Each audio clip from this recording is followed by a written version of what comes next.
Right, this demonstration is for the reports that have been added to the transaction database and the one report that was modified. I'm going to start with a modified report, which is the lender SOB report. And basically the only thing that was done to this report was the addition of the buyer field. And this field just aids the manager in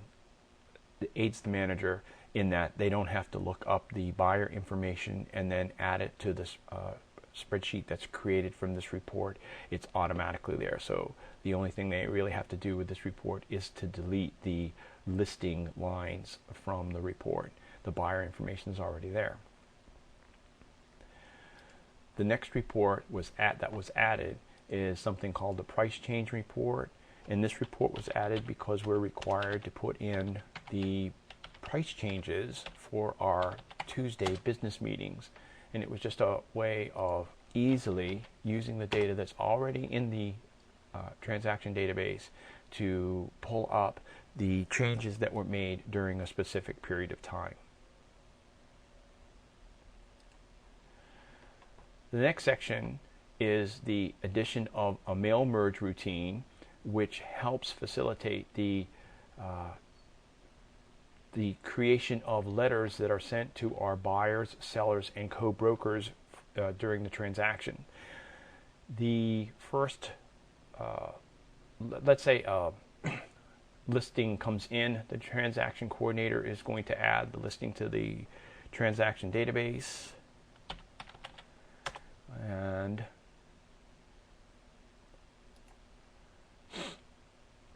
here we have a listing. Once the information is added, then this button right here, which is called the reports button or RM button, will go ahead and generate a query with information specific to this transaction, and then put it in the letter to the lister, which basically says that we look forward to working with them. It enters the listing information, the lister's information, including their name, our agent's name, and then it splits off the agent's first name and embeds it further into the letter. While Access 97 has a very easy routine to split off first names from a string, which is what this is, it's not so easy to strip off the last name. I know Allison likes to be more personal on her letters and use the person's first and last name. So you do have to come in and manually put in our client's first and last name. Only for clients though. All right. Let's say we have a contract now on our listing.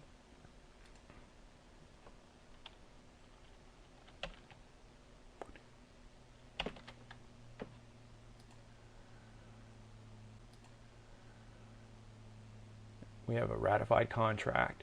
We now want to send a letter over to the co-broker saying that we look forward to working with them. Because typically the agent does have a first and last name. It does strip off the first name of that agent and then puts in our agent's name, the address of the property, where it's located, and again strips off the agent's first name. It does this all automatically. And then finally, once the contract is ratified, we want to send out a HUD letter.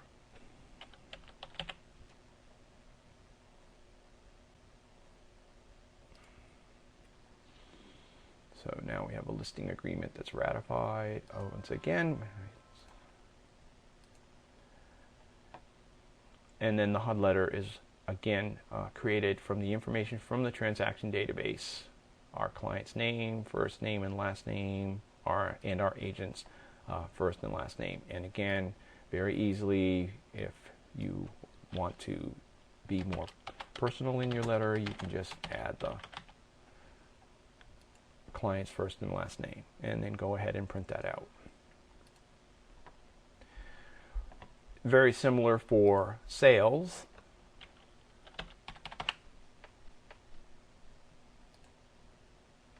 We have a sale. However, in this case, two letters are generated. The first to the co-broker, and the second to our buyer. Again, from Allison or from the manager saying that we're looking forward to working with you, and if there's any problems or you have any more information, please feel free to contact the manager. The first name of the agent is embedded several places in this letter. As you can see, changing it is a pain. However, the fields are set up so that it does this automatically. And once again, you can just here. Oops. All right. Now, if this transaction were handled by Bay County, the agent the agent is paid at the table. So what happens here, if we go into the disbursement reports, there's a button called the Bay County ADR, and when we press that, we see that another letter is generated to our processor. In our case, it's Erica Clark, but again, this can be easily typed by whoever. The date that the letter was generated, the pending date of the settlement, our clients, buyer and seller. This information is all taken from the transaction database. The sale price, the commission, the agent's commission, the gross commission. At this point, though, the form itself starts performing calculations. So the net is the difference between what the agent gets paid and the gross commission. The earnest money deposit is retrieved from the transaction database and again is subtracted from the net to produce the gross that will be sent to us via the title company. Because this is either a 151 or the agent has opted to pay the additional commission fee, there is no additional commission fee. It says no charge. So the total to Dunkirk is going to be the gross.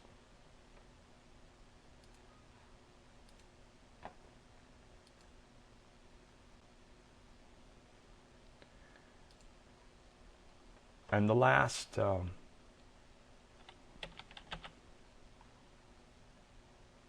item I want to show is we have another sale that has settled, actually another sale, and this is settled, and we would generate our HUD-1 report. The reason why I'm showing this is that in this case, the client paid the $395 additional commission fee, and the report realizes that, and down here says that there is a $395 charge. It's charged to the buyer, and an addition is performed, or calculation is performed to add the gross and the $395 to give the total. Typically, we receive two checks, the gross and the $395 additional separately. But in those cases where we do receive one check, it's very easy for the transaction processor to check the math to make sure that the check equals the total between the gross and the additional commission. And these are the reports that were the one report that was modified, the one that was added, and the addition of the mail merge routine to help in the processing of letters for the transactions, buyer and sellers.